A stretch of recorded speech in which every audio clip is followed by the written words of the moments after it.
नमस्कार साथियों। बहुत छोटी थी मैं जब मेरी माँ मुझे गोपाल भैया की कहानी सुनाती थी। आइए सबसे पहले आज ये कहानी आपको भी सुनाती हूँ। तो एक छोटा सा बच्चा था, अपनी दादी माँ के साथ रहा करता था और वो बच्चा बहुत डरपोक था। उसके घर से उसकी स्कूल जंगल के उस पार थी और उसे जंगल पार करके स्कूल जाने में बहुत डर लगता था। और फिर एक दिन उसकी दादी माँ ने उसे सिखाया कि जब भी तुम्हें जंगल पार करना हो तो अपने गोपाल भैया को आवाज दे देना। तुम्हारे बड़े भैया यानी कि गोपाल भैया आएंगे, मोर पंख लगाकर, हाथों में बांसुरी लेकर आएंगे और वो तुम्हें जंगल पार करवा देंगे। तुम बस उन पर विश्वास रखना। साथियों, ये एक कहानी आज भी मेरी शक्ति है।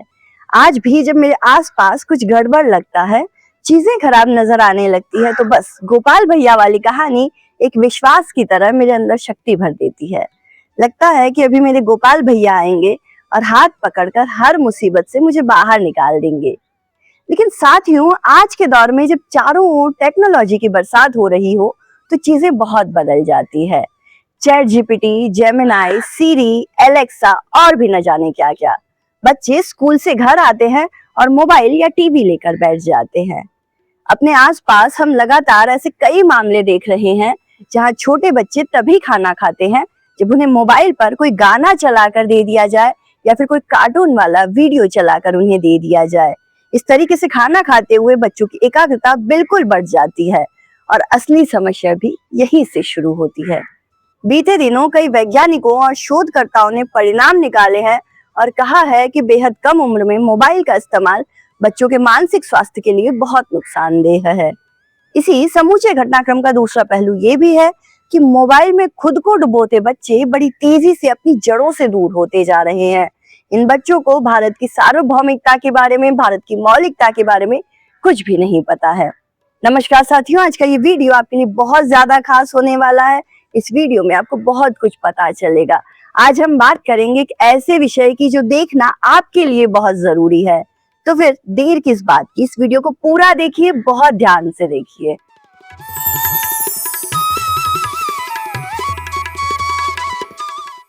एक वक्त था जब हमारे बचपन में बेड टाइम स्टोरीज के तौर पर हमारी माएं हमें महाराणा प्रताप, झांसी की रानी लक्ष्मीबाई और छत्रपति शिवाजी महाराज की कहानियां सुनाती थी। ये कहानियां न जाने कितने नैतिक मूल्यों और सामाजिक भावनाओं को बीजों की तरह हमारे मन में बो देती थी। लेकिन अब चीजें बहुत अलग है।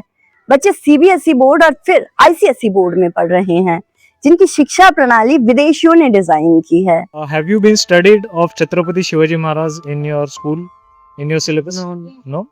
आज भी हम लॉर्ड मैकाले की खींची हुई उसी लकीर के फकीर बने हुए घूम रहे हैं और इसी का परिणाम है साथियों कि हमारे किशोरों को धर्मवीर संभाजी राजे महाराज के बारे में आज कोई जानकारी तक नहीं है। आप उनसे खानवा के मैदान में 80 घावों के साथ लड़ाई लड़ रहे महाराणा संग्राम सिंह यानी कि राणा सांगा के बारे में पूछिए। कमोबेश हमारे लगभग सारे टीनेजर यही कहेंगे कि हमें तो पता भी नहीं ये राणा सांगा है कौन। 10वीं की इतिहास की किताब की अगर बात करूं साथियों तो मराठा साम्राज्य का उसमें जिक्र आता है और वो पूरा का पूरा जिक्र साथियों एक पेज से ज्यादा का नहीं होता। और छत्रपति शिवाजी राजे महाराज से लेकर बाजीराव पेशवा जैसे समूचे योद्धाओं के पूरे इतिहास को पढ़ाने के लिए आपको लगता है कि वो एक पेज इंसाफ कर पाएगा? हल्दी घाटी जैसा युद्ध जहां खून के तालाब बन गए थे, उस युद्ध को टेक्स्ट बुक में मिलता क्या है? 1 से लेकर 2 पैराग्राफ तक। और दिवेर जैसे महायुद्धों को जिसका लोहा विदेशियों तक ने माना है, उसे तो इतिहास की किताबों से पूरी तरीके से नरारत कर दिया जाता है, गायब कर दिया जाता है। हमें वो पढ़ाया जाता है जो पढ़ाना वो लोग चाहते हैं। अब साथियों, जब हमारे ऐतिहासिक योद्धा ही हमारे बच्चों, हमारे किशोरों और हमारे युवाओं से दूर कर दिए गए हैं, तो फिर हमारे पौराणिक पात्रों की बात तो बहुत ज्यादा दूर की है और इसका परिणाम निकलता है ये देखिए। जो गॉड अपनी वाइफ के मरने पे ऐसे कॉमन मैन की तरह रोता हो, वो गॉड कैसे हो सकता है? वो गॉड है तो वो अपनी वाइफ को अकेला बचा के नहीं आ सकता। ऐसा कैसा कैरेक्टर है गॉड का जिसको हर लड़की से प्यार हो जाता है? साथियों, गलती बस 2, 4, 5 या 10 लोगों की नहीं है। ये समस्या हमारे पूरे समाज की जड़ में अंदर तक घुली हुई है। जब हम किसी टीवी सीरियल में देख लेते हैं कि द्रौपदी ने दुर्योधन को अंधे का बेटा अंधा कहा था और इसी वजह से महाभारत हुई थी, तो परिणाम क्या निकलता है? हम सब मिलकर कहना शुरू कर देते हैं कि एक औरत ने महाभारत करवा दी। अंधे का पुत्र किसी ने जहमत तक नहीं उठाई कि एक बार महाभारत पढ़कर देख लिया जाए कि क्या द्रौपदी ने पूरे जीवन काल में ऐसा कुछ कहा भी था क्या। और फिर राधा रानी और भगवान श्री कृष्ण के नाम पर तो चारों ओर कूड़ा उंडेल दिया गया है। आज हमारे कई युवा प्रश्न पूछते हुए नजर आते हैं, जिसकी वानगी आपको कोरा पर देखने को मिलेगी, जहाँ कहा जाता है कि श्री कृष्ण के रास में पुरुष क्यों नहीं आ सकते थे, श्री कृष्ण ने राधा रानी से शादी क्यों नहीं की और द्रौपदी कर्ण से सबसे ज्यादा प्रेम करती थी। कुछ लोग तो यहाँ तक कहते हुए नजर आ जाते हैं कि अर्जुन बस इसलिए बच गए क्योंकि श्री कृष्ण उनके साथ थे, वरना तो कर्ण के आगे अर्जुन की कोई बिसात ही नहीं थी। ये और ऐसी कई बातें आज हमारे देश की आने वाली पीढ़ी के दिल और दिमाग में घर कर चुकी है, और इसकी सबसे बड़ी पहली और एकमात्र वजह यह है कि हमारी पीढ़ी हमारे इतिहास से पूरी तरीके से अनजान है। हमारे इतिहास से हमारी पीढ़ियां इसलिए भी अपरिचित है क्योंकि उनके हाथों में अब खिलौनों और किताबों की जगह मोबाइल थमा दिए गए हैं।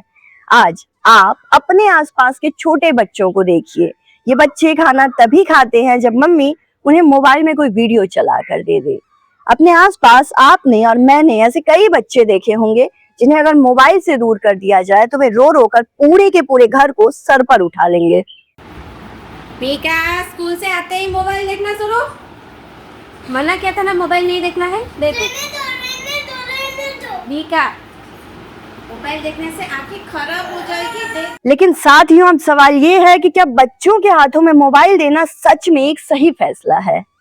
अलग अलग रिसर्चों की अगर मैं बात करूं तो उनके मुताबिक मोबाइल स्क्रीन का लंबे समय तक उपयोग छोटे बच्चों की आंखों पर बुरा प्रभाव डालता है और इससे सिर दर्द, आंखों में जलन और दृष्टि संबंधी समस्याएं हो सकती है।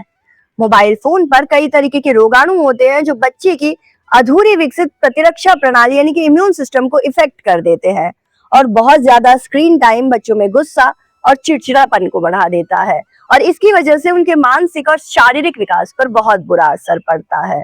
साथ ही छोटे बच्चों की भावनाओं के विकास में बहुत ज्यादा बाधा आती है।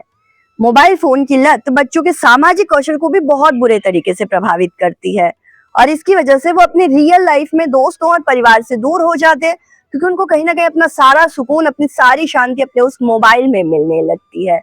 साथियों, साइबर मीडिया रिसर्च इस कंपनी ने या इस ऑर्गेनाइजेशन ने एक सर्वे किया था और इस सर्वे में उन्होंने पाया कि भारत में माता पिता औसतन प्रतिदिन 5 घंटे से ज्यादा और छोटे बच्चे 4 घंटे से भी ज्यादा समय तक अपने स्मार्टफोन पर रहते हैं और मोबाइल के इसी बहुत ज्यादा उपयोग के कारण लगभग 66% माता पिता और 56% बच्चे ये मानते हैं कि उनके आपसी संबंधों में नकारात्मक बदलाव आए हैं।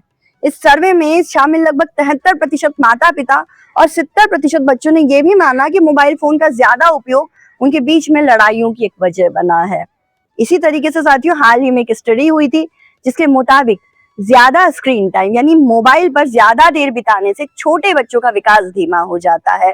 12 महीने से लेकर 50 महीने तक के बच्चों पर की गई इस स्टडी के मुताबिक 1 घंटे से ज्यादा समय मोबाइल पर बिताने वाले बच्चों ने बहुत देरी से बोलना शुरू किया था। ये बच्चे बहुत कम शब्द बोल पाए थे और इन्हें सीखने में यानी बोलना सीखने में बहुत वक्त लगा था। इसके अलावा ह्यूमैनिटीज एंड डेवलपमेंट जर्नल में प्रकाशित एक समाजशास्त्री अध्ययन में ये निष्कर्ष भी निकला है कि किशोरों में स्मार्टफोन के सकारात्मक परिणामों की अपेक्षा नकारात्मक परिणाम अधिक देखने को मिलते हैं। मोबाइल के बहुत ज्यादा उपयोग से मानसिक स्वास्थ्य की समस्याएं, तनाव और अकेलापन जैसी दिक्कतें बढ़ती है। इसके अलावा साथियों, हैदराबाद सेंट्रल यूनिवर्सिटी के एक प्रोफेसर ने एक अध्ययन किया था और उसमें उन्होंने पाया कि जो बच्चे और जो स्टूडेंट देर तक मोबाइल या लैपटॉप पर गेम खेलते हैं या फिर कार्टून शो देखते हैं, उनकी आंखों को बहुत नुकसान पहुंचता है क्योंकि ये सारी चीजें एडिक्टिव होती है। इससे बच्चों में रेटिना की समस्याएं होती है, रंग दृष्टि दोष होता है और प्राकृतिक रंगों को पहचानने में उन्हें मुसीबतें पेश आती है। ये सारी समस्याएं साथियों बहुत चिंताजनक है। इसके अलावा पेरिपेलेक्स इंडियन जर्नल ऑफ रिसर्च में प्रकाशित एक अध्ययन में किशोरावस्था में मोबाइल फोन के बढ़ते उपयोग और उसके प्रभावों का विश्लेषण किया गया था। परिणाम स्वरूप छात्रों के शारीरिक और मानसिक स्वास्थ्य पर नकारात्मक प्रभाव जैसे कि तनाव, एकाकीपन और बहुत सारी मानसिक समस्याएं जैसे चिड़चिड़ापन, गुस्सा, ये सारी की सारी चीजें सामने आई थी। तो कुल जमा इस पूरी बात का जवाब यही है कि मोबाइल बच्चों के हाथों में होना एक बहुत गलत फैसला है। लेकिन अब इसी के साथ सवाल ये उठता है कि बच्चों को एंगेज कैसे रखा जाए। बहुत छोटे बच्चों को एक जगह बिठाकर भोजन कराना अपने आप में एक बहुत बड़ा टास्क है। उन्हें मनोरंजक गतिविधियों में लगाना बिल्कुल भी आसान नहीं है और इसका जवाब मैंने पहले ही दे दिया है। जरूरत है कि हम अपने बच्चों को छत्रपति संभाजी राजे महाराज की कहानी सुनाएं, उन्हें तारा रानी, अहिल्याबाई, माँ कर्मावती और रानी पद्मिनी के बारे में बताएं। श्री राम के आदर्शों का उदाहरण देकर हम उन्हें प्रेरित करें।